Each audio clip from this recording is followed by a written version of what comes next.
विश्व प्रसिद्ध कोणार्क सूर्य मंदिर परिसर में पालित होउछि विश्व ऐतिह्य दिवस। समस्त ऐतिह्य पर्यटन स्थली मानकरे एही दिवस पालन हेउथिया बेले कोणार्क सूर्य मंदिर में मध्य एहाकु पालन कर जायछि। एएसआई पक्षरु आयोजित एही कार्यक्रम रे सूर्य मंदिर को आज प्रवेश शुल्क छाड़ रहिथिया बेले पर्यटक माने बिना टिकेट रे सूर्य मंदिर बुलिबार सुजोग पाइथिले। विश्व ऐतिह्य दिवस अवसर में कोणार्क सूर्य मंदिर परिसर में थिबा सूर्य मंदिर संबंधित तथ्य को एक गैलेरी फोटोचित्र माध्यम पर्यटकों को प्रदर्शन करा बेले ऐतिह्य स्थली मानकरे किपरि सुरक्षित और संरक्षण रहिबो सेथिपाई समस्त दायित्ववान हेबाई समस्त को परामर्श दिया जायथिला।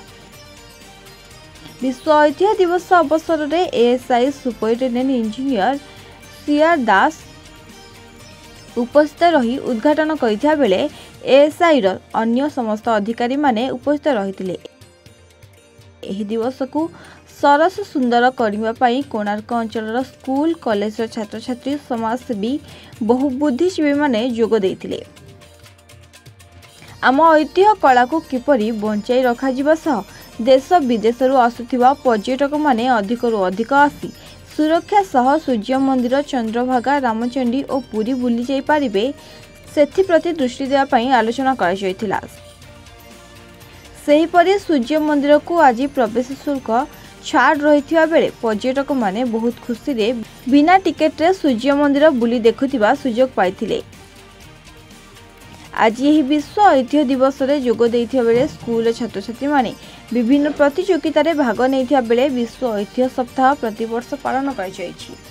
किंतु दुख परितापर विषय जे विश्व प्रसिद्ध कोणार्क सूर्य मंदिर रे विश्व ऐतिह्य दिवस पालन कर जाउथिबा बेले विश्व प्रसिद्ध कोणार्क मंदिर रे वर्षा दिन रे पानी जमिबा एवं ग्रीष्म ऋतुर प्रवाह रे प्रबल खरारे देश विदेशरू आसुथिबा पर्यटक मानक पई पानीय जल मिलु नथिया बेले खरारु रक्षा किपरि पाइबे ताकु नै समस्त चिंतारे पड़िथिले। जहाकु नै विभागीय कर्मचारी माने एथिप्रति दृष्टि देबाकू विभिन्न महलरू दाबी होतिया बेले एएसआई कर्तृपक्ष एथिप्रति दृष्टि यथाशीघ्र दिया जिबा सह पानीय जलर समाधान करा जियो बोली कहिथिबा देखिबाकू मिलछि।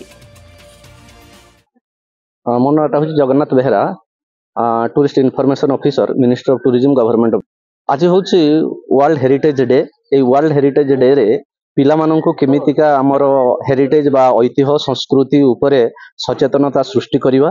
पिला माने पर्यटन उपरे निजर आग्रह प्रकाश कले पर्यटन शिल्प उपरे निजर भविष्य मध्य गठन करि परिबे। पर्यटन होउछु बहुत बड़ गोटे शिल्प बा इंडस्ट्री। एथरे पिला मानकर भविष्य रहिछि, केवल पिला मानकु सचेतन कले निजर भविष्य गठन करि परिबे। मो ना बनजा महंती। आज होउछु वर्ल्ड हेरिटेज डे। तो वर्ल्ड हेरिटेज डे रे एक्चुअली पिला माननकु आमे आनिबार उद्देश्य होउछि कोन जे हमर भारत वर्ष रे जेतिकी हमर ऐतिह्य स्थली अछि सेगुडी आमे केमति रक्षणाबेक्षण करि परबा एवं सेगुडी को केमति सारा पृथ्वी रे लोक माने हम भारत रो ऐतिह्य विषय रे जानिबे। तार उद्देश्य होछि सेया एटा होछि ए जो आज जो कार्यक्रम करा हेछि एटा होछि हम विद्यालय रे एक टूरिज्म क्लब अछि जहा कि ministry of tourism government of India तरफ रु करा हेछि एवं सेमानक द्वारा ए जो कार्यक्रम आयोजित करा हेछि ता द्वारा कोन होछि पिला माने एबेठु पर्यटन विषय रे बहुत किछि जानि पारुछंती एवं भविष्य रे भारत रो पर्यटन को समग्र विश्व रे विख्यात करबा होछि माने ए जो कार्यक्रम रा उद्देश्य। पुरी रु प्रशांत महाराणा का रिपोर्ट, A1 ओडिशा।